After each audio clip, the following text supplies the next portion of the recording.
Welcome to IBC 2025. This year we bring together our global media, technology and entertainment clients, showcasing their groundbreaking innovations right here in Amsterdam. Well, I'm delighted to be here sharing a cup of coffee with the delightful Simen at Bridge Technologies. Thanks so much for your time. How is the show going? This is day 2. Have you been busy?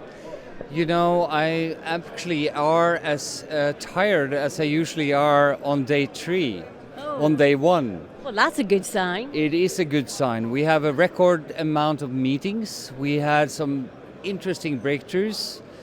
Business is booming, so I'm very, very happy with this show.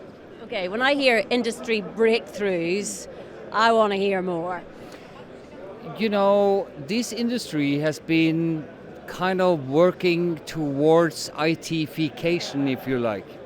We talked about IP-fication with IP-based networks for a long time, but now it's time to embrace the IT world. We are here showcasing the full capability of utilizing any kind of signal anywhere on any function over a web browser. That sentence alone blows my mind. Yes. How, where, why, what, when, what are customers saying? Well, the cool thing about the IT-fication is that we're going towards a platform called compute. Because there's been a lot of talk about, you know, we want a cloud, we want this, we want that. Forget about it. It's all about compute. It means that you have to have some form of CPU-based system somewhere. You can put some software on it, and then you can utilize the ability on a web browser to be anywhere to actually make that a viable solution for people like camera shaders, like editors, like graphic inserts, like master control room operators, like network operating control centers, you name it. The list is endless. So Exactly. You're talking about simplifying things, you're talking Yes. about being more efficient. Absolutely, because the problem here in the broadcast industry is that some of the cost is kind of out of control. We have to be able to reduce costs. And there's 2 ways of doing that. That is to use simplified systems that basically depend on IT, general availability thinking, and also to be able to make operators better, so that the operators can do more challenges in a more controlled environment.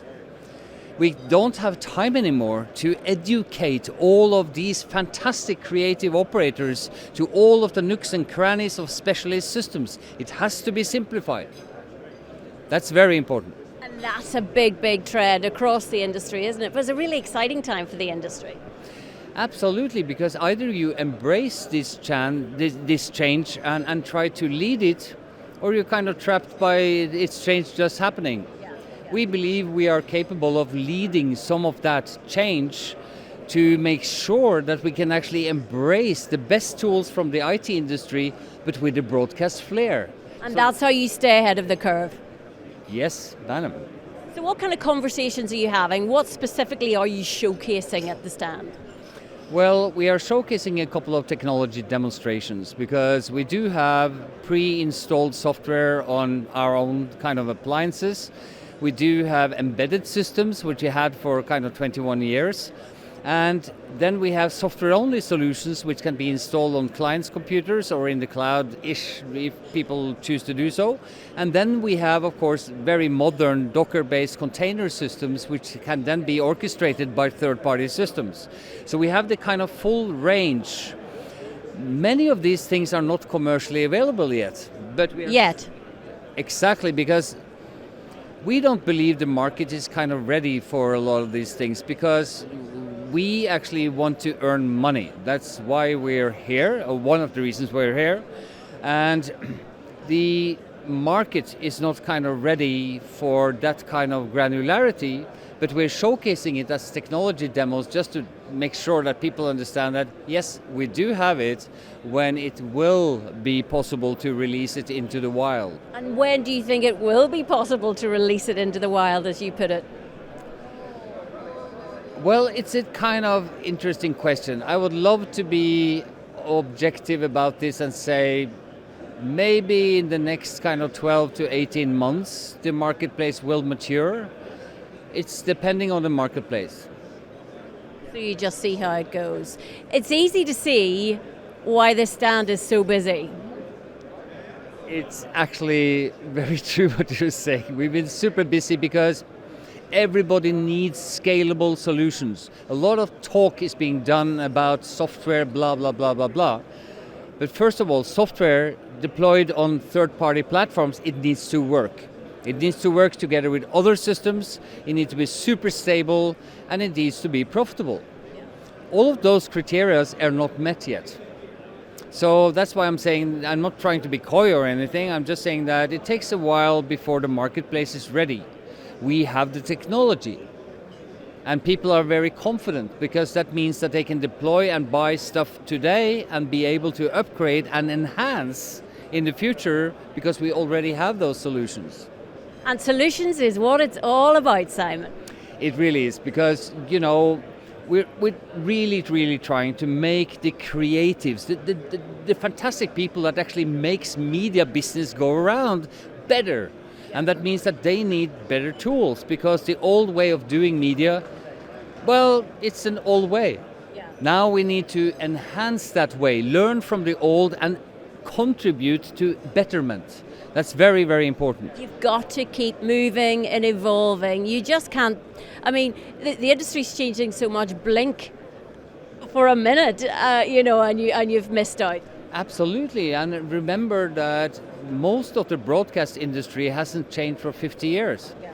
We kind of evolved from, analog signals to digital signals to HD to 4K, but it's still the same workflow. Yeah. That is not needed anymore because with browser-based technologies, we could do totally different and better workflows. People can elect where they want their resources to be, and this separates the signal flow from the operator flow. Your passion for all of this is infectious. Do other people say that? Well, we have dealt with these kind of issues for 21 years now, and the reason why we're kind of leading on some of these technologies is that we contributed already in 1999 to the world's first IP/MPLS-based networking distribution of contribution. Yeah. That's a long time ago. Yeah. And we founded the company in 2004 because we really believe that IT and IP will be successful if you have tools to make it visible. If you actually can give people the rest of heart of understanding what's going on this kind of weird network, then people will be comfortable adopting it. Yeah. And that's already happening. Now it's all about making the operators more comfortable by giving in even better tools. Tools that are upgradable, configurable to their desire, instead of being monumental black boxes that basically have, let's say, plagued the broadcast industry for years. Let's get rid of the experts, not because they're bad, but because we need everybody to be an expert. I think that's a lovely point to end it on. Thank you so much for your time. Enjoy the rest of the show. Good luck with it all. Thank you.